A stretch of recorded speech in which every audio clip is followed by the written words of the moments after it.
Stop what you are doing and look at the map of the Middle East. For decades, it was a battle between the US and its allies against Iran. But today, February 25, 2026, that old map has been thrown in the trash. As Prime Minister Narendra Modi lands in Tel Aviv, we aren't just looking at another diplomatic visit. We are witnessing the birth of a new global architecture. Israeli PM Benjamin Netanyahu just unveiled a document that is sending shockwaves through Washington, Tehran, and Islamabad. He calls it the Hexagon Alliance. It is a bold six-sided security shield that puts India at the very center of the Middle Eastern security. Why now? And why is Netanyahu calling India a global power that must lead this new axis? Today we are breaking down the full Hexagon Doctrine, the secret pillars, the enemies it targets, and why American viewers are suddenly terrified and fascinated at the same time. So, what exactly is the Hexagon?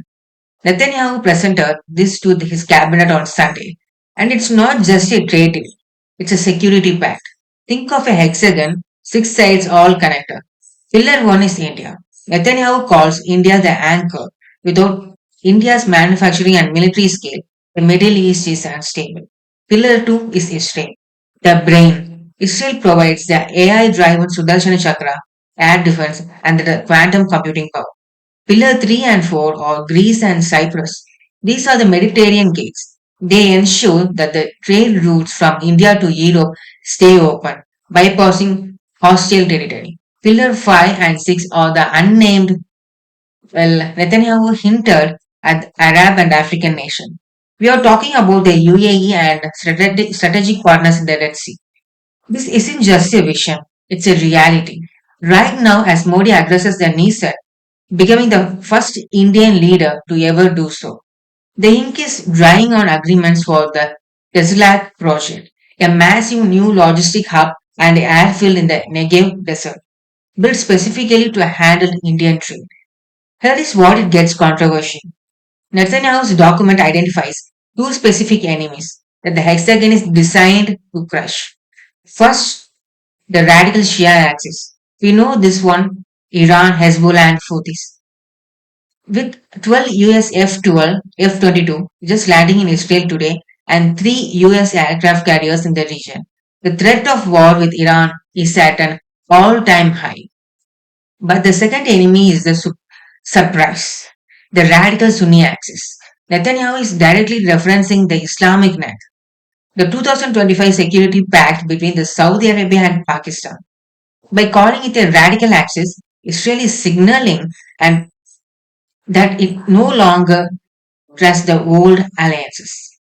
They see a new threat that rising from the extremist groups in the West Asia and South Asia. For India, this is a delicate dance.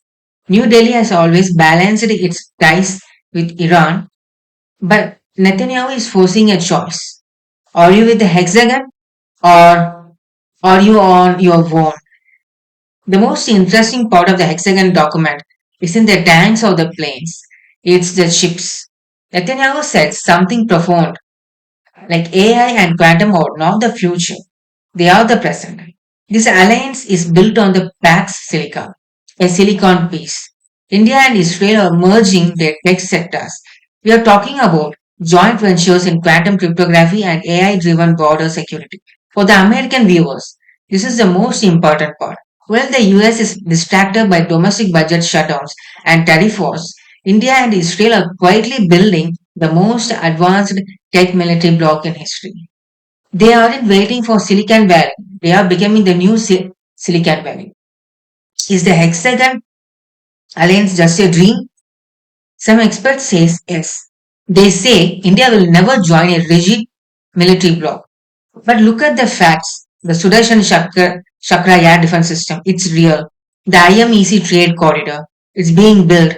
The Ziklag airfield, the tenders are being issued this year. The hexagon is a message to the world. It's a message that the era of US only security is over. In 2026, the world is becoming the multipolar, and the bridge between the East and the West is no longer a country, it's an alliance. So I want to hear from you. Is India making a mistake by getting so close to Israel's security vision? Or is this the only way to protect the Indian sanctuary from the threats in the Middle East? Comment below. I read every single one. And if you are from the US, tell me, does this make you feel safer or does it feel like America is losing its grip? Don't forget to hit like and subscribe for more deep dives into the new world order. Bye bye, guys. I will see you in the next one.